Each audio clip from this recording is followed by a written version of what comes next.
afternoon, everybody. Back better than late than never, and you live and learn, and we're ready to go here at 5:40 on a Monday. Yeah, we had some internet problems earlier. I thought it was me, but it was not. But that doesn't do any good for anybody else. But the good news is we are ready to go and talks of Michigan football on this Wednesday. You know, the team has moved on, but you know, the fans have not moved on, and that is to be expected after the loss at Oklahoma. And really, I don't think you're going to be able to turn the page until a win at Nebraska. So you're just going to have to deal with it. This weekend can help, no doubt, but until a victory against the Cornhuskers, where I think you can feel like you did a week ago at this time, that that could be a special season and playoffs and Underwood, all these kind of things that you were thinking of, although we're all thinking of and talking about all year long. Now, we will get to Chip's goals, or the Chip goals, the Chippewas, Chip Lindsay.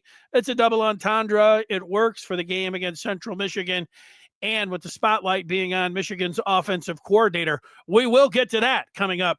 Also, Dusty May closing in on a few recruits, possibly. We'll give you the names.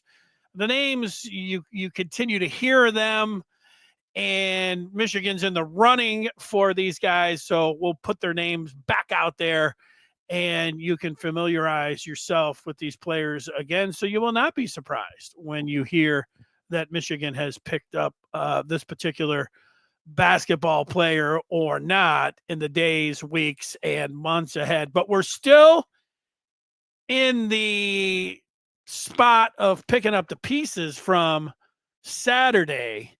And, there's going to be a lot of people. I've seen a lot of people weighing in, watching the tape, people that played the game, watching the tape and saying, no, it wasn't the offensive line. It was the play calling. Yeah, the play calling was there to protect Underwood. No, they should have unleashed Underwood, and that was the problem with the play calling, or the play calling.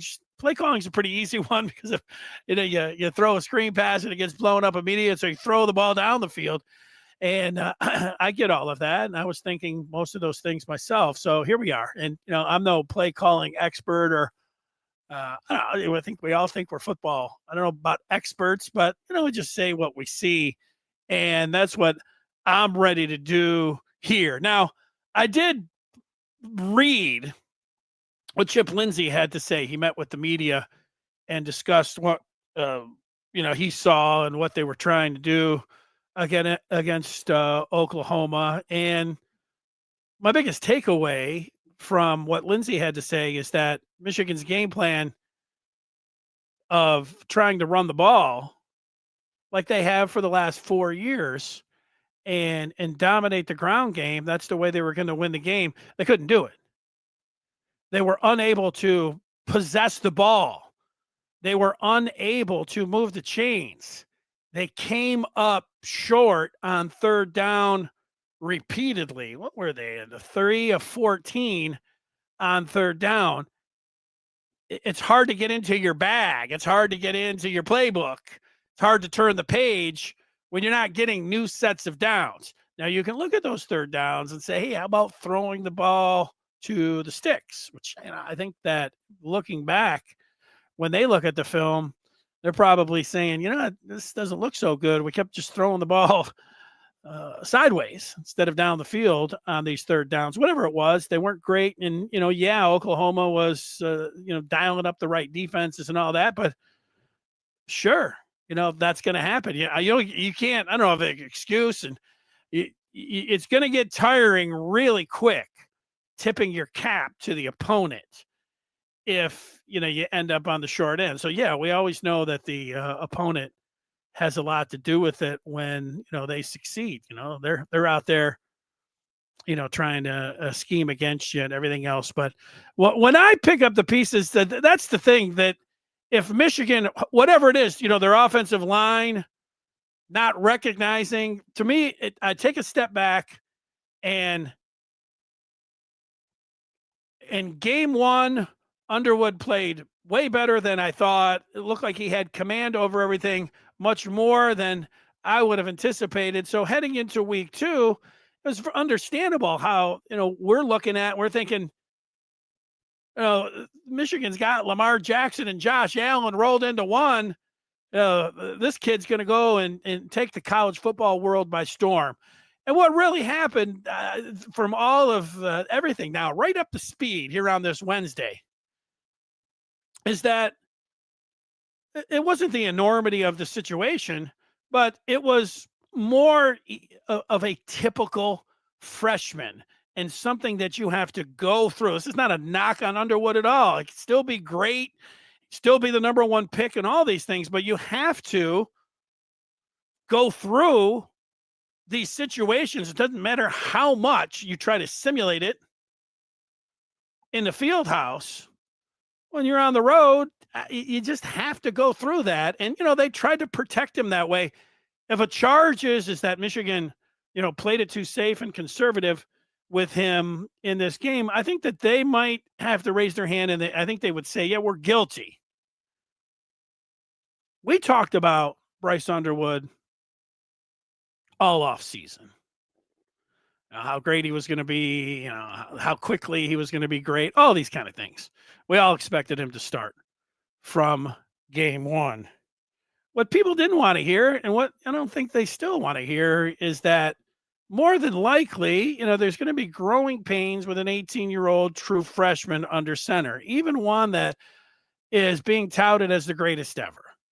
It was more than likely that there's going to be a learning curve, and that he wasn't going to be instantaneously, the greatest thing ever. And for the tape guys to say, well, Michigan's offensive line was okay, but they were just running into loaded boxes, or they were running into uneven numbers. Well, I heard Chip Lindsay say that Underwood was making the right checks, or he has the ability to make the right checks, but it looked like, to me, a quarterback that is developing, and that, he's got a lot on his plate, and he looked like a freshman, and that the game speed, not totally from every single play or every single throw, that it's going to take time to get adjusted to that game speed. All of the different checks and the reads and the progressions that he has to go through. I look at some of it, and some of it looked uncomfortable. And you can say, well, that was on the whatever you want to say. It's, it could be true, but I'm telling you what I saw. I think that when you saw the hospital pass to Haynes, where he threw it to him, the guy was right there and lit him up. He's got to see that. The whole play looked uncomfortable when they had an easy touchdown. And I don't know if he didn't recognize the coverage or didn't recognize the play. McCulley was down there blocking him. Maybe it was McCulley, but those guys not being on the same page, that can happen when you have a transfer wide receiver in with a quarterback. I know that's, making his first road start.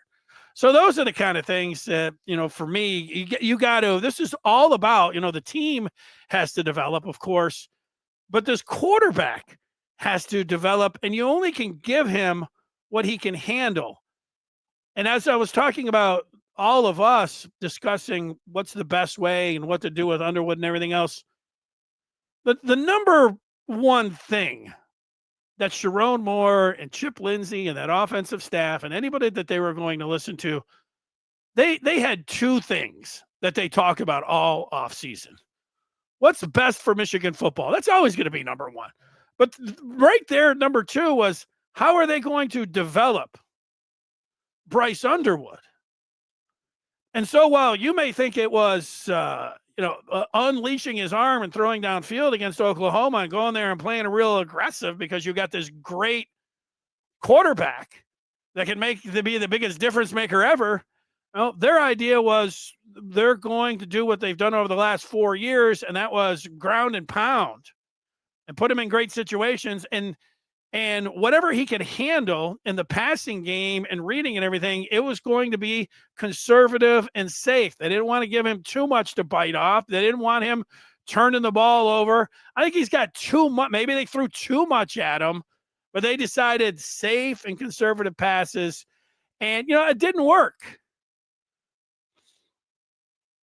But the flip side is if he was down there when he did go to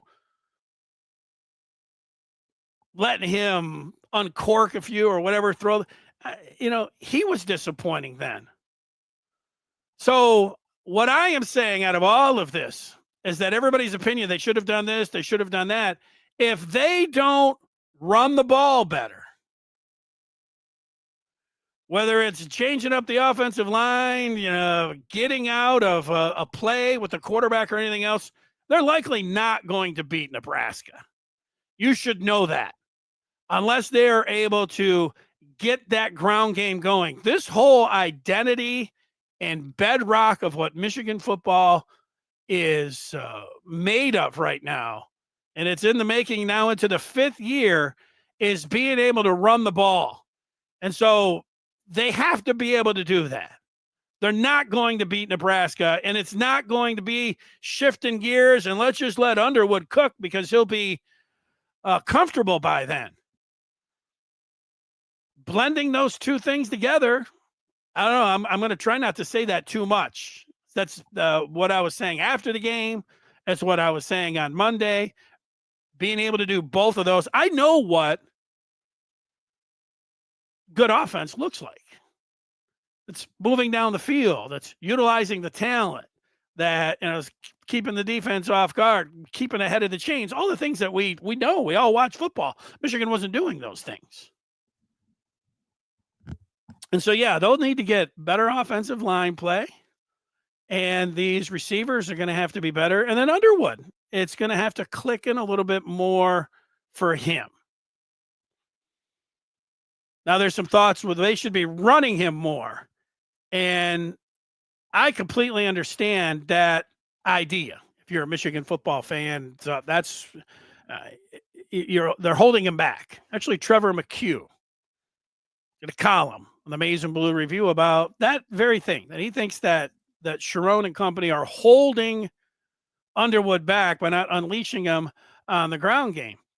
But like I said, as these guys thought about all off season, what they were going to do with him was that let's just let's not be pass happy, but let's let him go wild. That's not what they would say. Let's let Underwood should he be the focal point of the offense?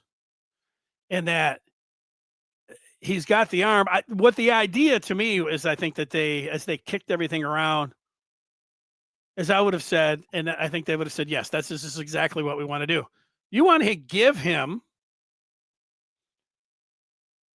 plays that he can have success with, and then as much as he can handle, you're going to go with it like that.